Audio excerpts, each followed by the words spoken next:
Hello, everyone. This is Flash Gordon, and this is your Flash Gordon read-along book. Every time you hear this chime, it means it's time to turn the page in your storybook. Now we are ready to begin. Open your book, and we will start our adventure. And remember, when you hear this chime, turn the page. Although it started out as a routine mission of exploration, my most recent flight to the galaxy Alpha Centauri was anything but routine. Let me tell you what happened. My ship was cleared for takeoff, and I blasted off from Earth one bright, sunny morning, late in May. In just a few minutes, my ship was free of the Earth's gravitational pull. I fired the main engines that would send me roaring into deep space. Through the rear cabin window, I watched as Earth grew smaller and smaller in the distance. Soon, it was just a tiny blue dot in the immense blackness of space. Without warning, the ship was rocked by a series of bone-shaking explosions. A meteorite shower, I thought. The heavy chunks of space rock burst into thousands of tiny flaming pieces as they crashed into the ship's meteor shield.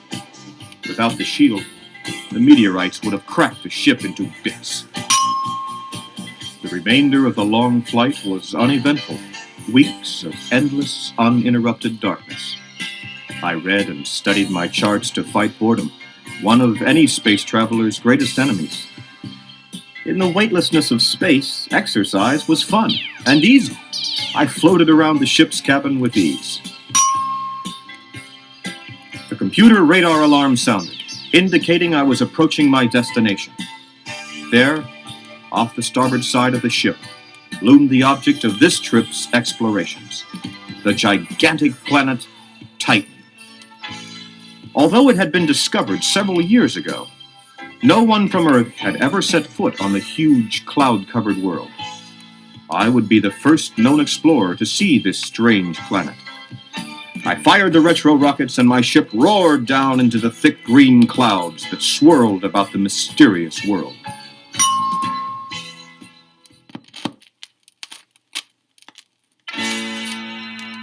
Now, I've seen many strange planets, but I wasn't prepared for what I saw on Titan.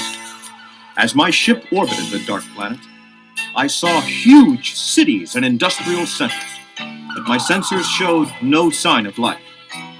How strange, I thought. I decided to go in for a closer look. My ship glowed red-hot as it raced down through the clouds. I landed the ship on a flat piece of land outside one of the sprawling cities that dotted the landscape. My onboard instruments indicated that the atmosphere outside was much too harmful for humans to breathe. So I put on my spacesuit and my helmet, opened the hatch door, stepped out onto the surface of the alien world. The gigantic planet had a gravitational pull much stronger than Earth's, so I lumbered along at a snail's pace. After a hard journey, I reached the city. Still no signs of life. Odd, I thought.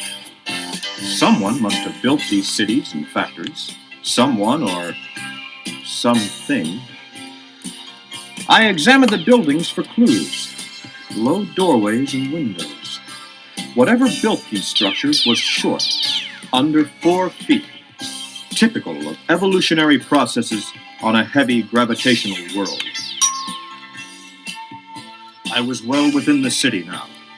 I passed what appeared to be parks and libraries, sure signs of intelligent life, but I still had not seen any sign of life forms. Then, from inside a darkened building nearby, I heard a strange sound. Something moving, I thought. I grabbed my laser gun and started inside the building to check out the source of the sound. My helmet light shone ahead through the darkness. Suddenly, I saw where the sound was coming from. My eyes grew wide with amazement. Insects! Millions and millions of insects! Peculiar alien form halfway between cockroaches and praying mantis, crawling over everything. I recoiled with revulsion. Suddenly it all became very clear. The foul atmosphere, the deserted cities and factories.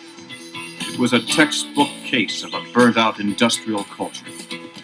Obviously, the pollution had long ago killed who or whatever had built this civilization. Only the insects had been strong enough to survive, and now they ruled this desolate world. How sad, I thought. An entire civilization wiped out because of careless dumping of deadly toxic waste. On the flight back to Earth, I filed my report. All intelligent life forms extinct. Planet Titan unfit for habitation. This was not the first destroyed world I had seen in my travels. It made me sad every time I encountered something like this. Such a waste of life. Out of the cockpit window, I could see planet Earth up ahead. It glistened blue and white in the brilliant sunlight. Could something like this happen here on our home planet? Only if we let it happen, I thought. Only if we stop caring about a clean and healthy planet. This is your friend, Flash Gordon, saying farewell till next time.